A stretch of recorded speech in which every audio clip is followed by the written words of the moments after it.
రానున్న పట్టభద్రుల ఎమ్మెల్సీ ఎన్నికల్లో భారీ మెజారిటీతో గెలిపిస్తే ఉట్నూరు మండల కేంద్రంలో గిరిజన విశ్వవిద్యాలయం మంజూరుకి కృషి చేస్తానని పట్టభద్రుల ఎమ్మెల్సీ అభ్యర్థి ఆల్ఫోర్స్ నరేందర్ రెడ్డి హామీ ఇచ్చారు.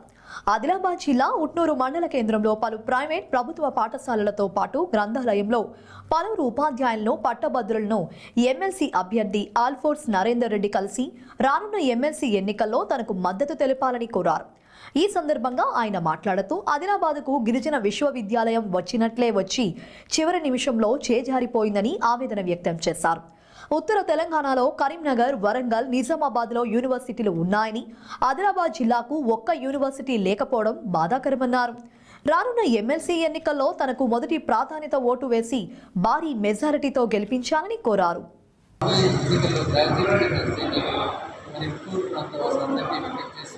మొదటి ప్రాధాన్యత నరేంద్ర రెడ్డి మరి గెలిపించాలని చెప్పేసి ఉట్నూరు నుంచి మాకు చాలా సంబంధం గత 30 సంవత్సరాల నుంచి చాలామంది పిల్లలు మరి కరీంనగర్లో ఉన్న మా విద్యాసంస్థలు చదువుకోవడానికి అనుబంధం చాలా బాగుంది. నేను కూడా ఇక్కడ చాలా సందర్భంలో వచ్చి చూస్తున్నాను.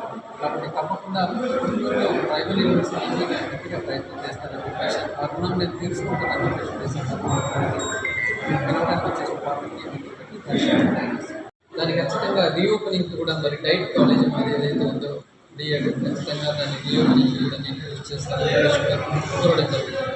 మరి ఇక్కడ ఎంటైర్ మనము ఆదిలాబాద్ జిల్లాలో చూసుకుంటే number of degree colleges government ప్రకారంగా చాలా తక్కువ ఉన్నట్టుగా ఇక్కడ మనకు తెలుస్తుంది. మరి స్టూడెంట్స్ ఇక్కడ నుంచి వేరే ప్రాంతాలకు వలస వెళ్ళడం, డిగ్రీ చదువుకోవడానికి అనేది పిల్లలకు ఆర్థికంగా భారంగా అవుతుంది. కాబట్టి ఇక్కడ ఇంకా more number of degree colleges ఆవశ్యకత ఎంత ఉంది.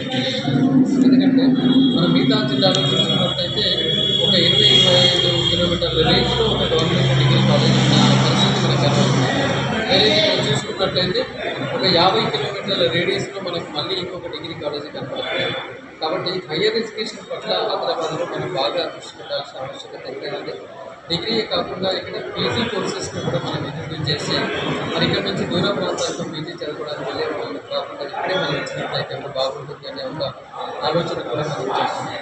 ఏది ఏమైనా మరి ఈ ట్రైబల్ ఏరియాలో ఖచ్చితంగా ఉట్నూరు లాంటి ప్రాంతంలో ఎడ్యుకేషన్ ఇంకా బాగా డెవలప్ చేయాల్సిన పరిస్థితి గవర్నమెంట్ పట్ల ఉంది.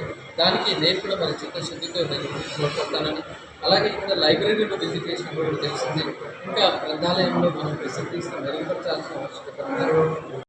నేను రాబోయే రోజుల్లో ఇలా బకాయిలు అనేవి ఉండకుండా రెగ్యులర్ స్కాలర్షిప్స్ అదే విధంగా కృషి చేస్తానని చెప్పి కోరడం జరిగింది. మరి వాళ్ళ నిరుద్యోగ యువకులు మరి ఖచ్చితంగా స్కూల్స్, మోడల్ గురుకుల స్కూల్లో మధ్యాహ్నం భోజనం పెడుతున్నారు. గ్రంథాలయంలో కూడా చదువుకోవడానికి పిల్లలు ఏదైతే వస్తున్నారో వాళ్ళందరికీ కూడా అట్లీస్ట్ ఎగ్జామ్ అయ్యే 2 నెలల పీరియడ్ వరకు మరి గవర్నమెంటే మరి మధ్యాహ్నం భోజనాన్ని కూడా అరేంజ్ చేయాలి. దానికి చేస్తారు. ఎందుకంటే ఇవాళ నోటిఫికేషన్స్ పడుతున్న తరుణంలో లైబ్రరీలు అన్నీ కిటకిటలు ఆడుతున్నాయి. పిల్లలు చాలామంది ఎక్కడెక్కడి నుంచో మరి లైబ్రరీలు చదువుకోవడానికి వస్తున్నారు. నేను చూస్తున్నాను వాళ్ళు పొద్దున్న ఎప్పుడో వచ్చేసి ఒక చిన్న బాక్స్తో వస్తున్నారు. కనీసం ఉండడం లేకపోవడం ఇలా చాలకుండా వాళ్ళు మరి ఏం తినకుండా చదువుతున్నారు. ఖచ్చితంగా గవర్నమెంట్ మధ్యాహ్న భోజనం మరి లైబ్రరీలు పెట్టినట్లయితే బాగుంటుంది. మరి వల్ల ఓవరాల్గా చూసుకున్నట్లయితే ఖచ్చితంగా మరి రాష్ట్ర ప్రభుత్వం ఒక ఆలోచనతో మంచి ఉద్యోగ రూపకల్పనలో ఒక జాబ్ క్యాలెండర్ ఏదైతే ఇష్యూ చేసిందో ఆ జాబ్ క్యాలెండర్ తూచా తప్పకుండా మరి ఇంప్లిమెంట్ చేయించే దిశగా నేను ఖచ్చితంగా మరి నిరుద్యోగులకు అండగా ఉంటానని చెప్పేసి కోరడం జరుగుతుంది. మరి వాళ్ళ ఉద్యోగాల డిఎల్ఏ విషయంలో కావచ్చు, వాళ్ళ ఓల్డ్ పెన్షన్ స్కీమ్ విషయంలో కావచ్చు, అట్లాగే రెగ్యులర్గా కావాల్సిన కాంట్రాక్ట్ ఉద్యోగులు ఒక 400 మంది మిగిలి ఉన్నారు. వాళ్ళందరికీ మరి వాళ్ళ పిహెచ్డీ తర్వాత సిట్ నెట్ క్వాలిఫై ఉన్నారు. క్వాలిఫికేషన్ వచ్చి ఉన్న వాళ్ళకి కూడా ఇంకా రెగ్యులర్ కాకుండా ఉంది. కాబట్టి మిగిలిన 400 మందిని ఖచ్చితంగా ఇమీడియట్గా రెగ్యులరైజ్ చేయాలి అని చెప్పేసి కూడా మనం కోరడం జరుగుతుంది. అట్లాగే గెస్ట్ ఫ్యాకల్టీ వల్ల చాలామంది మరి బాధపడుతున్నారు. అనుభవం 10 సంవత్సరాల నుంచి ఉన్న ప్రతి సంవత్సరం మేము డెవలప్ అటెండ్ కావాల్సి వస్తున్నారు.